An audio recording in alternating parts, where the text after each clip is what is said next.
This interview was recorded as part of a session titled Perspectives on Societies and Inclusivity, a Community Dialogue.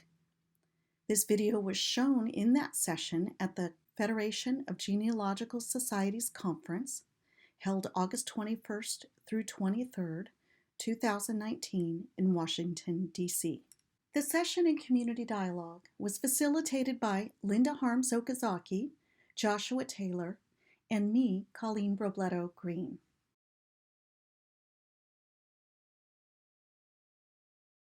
The first thing is to really strengthen or create, if they're not there, those connections within the region. To look to how they're connecting to others in the geographic area where they're located, because that's where they're going to be able to expand the circle that they're bringing in.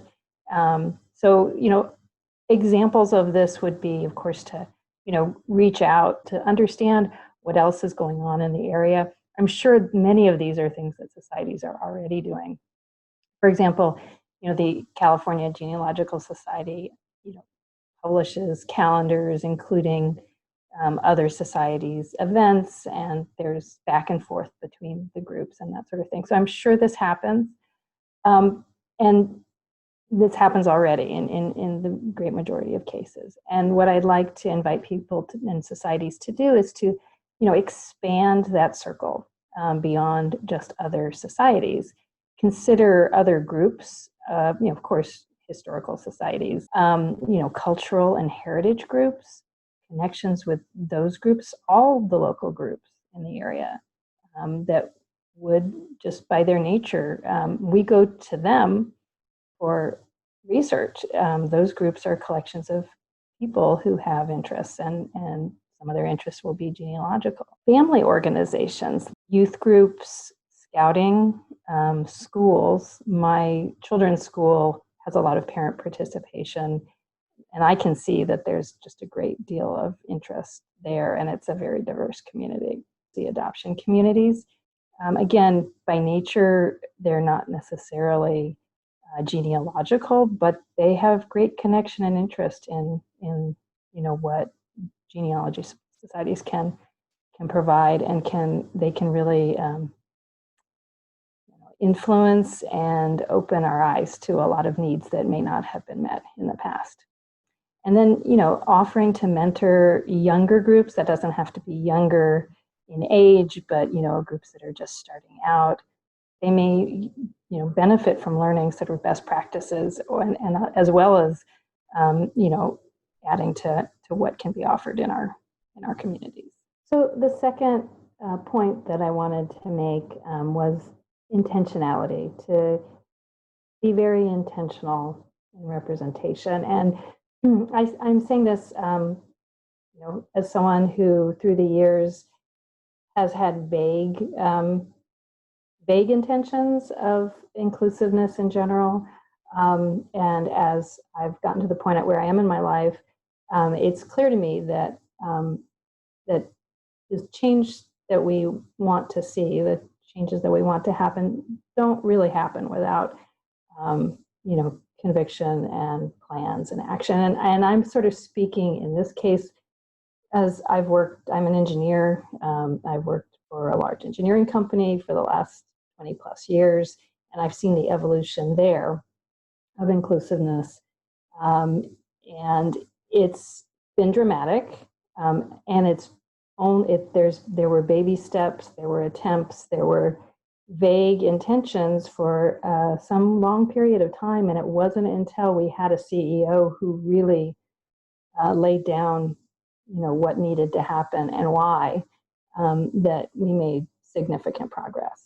And without those leaders there, and without people then working with the leaders, you really don't get organizations moved. And I will say that I think it's easier to move a company than it is to move a community as large and dispersed as ours is. So it is very challenging. So what I would encourage is be very intentional with the representation side of it. And, you know, to that, I mean, we really need to understand why there's lower participation from underrepresented groups.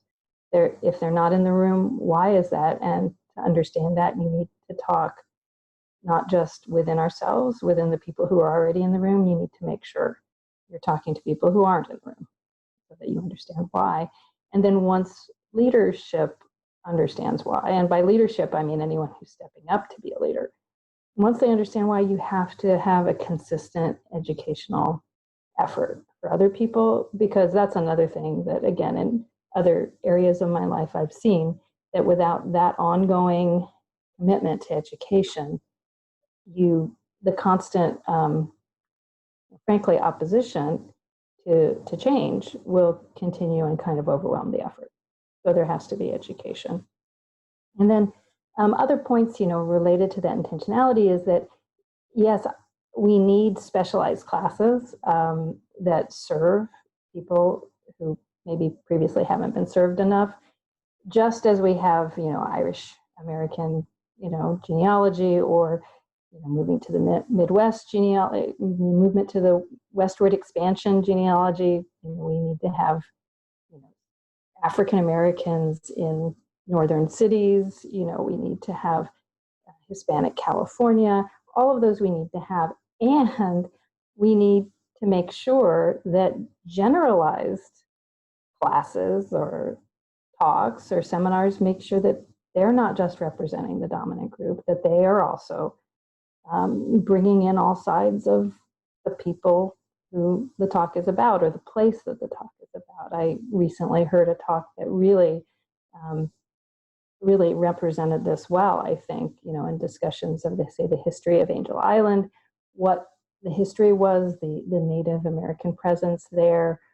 You know, throughout history, one of the problems with genealogists who are researching, you know, underrepresented groups is that the materials aren't there, and the reason that they aren't there is that the people haven't been seen as worthy of being recorded in many cases. So, but that doesn't mean they weren't there. So in addition to having specialized tracts, we need to make sure that we're telling the full history, the full genealogy, which includes, you know, everyone who was there.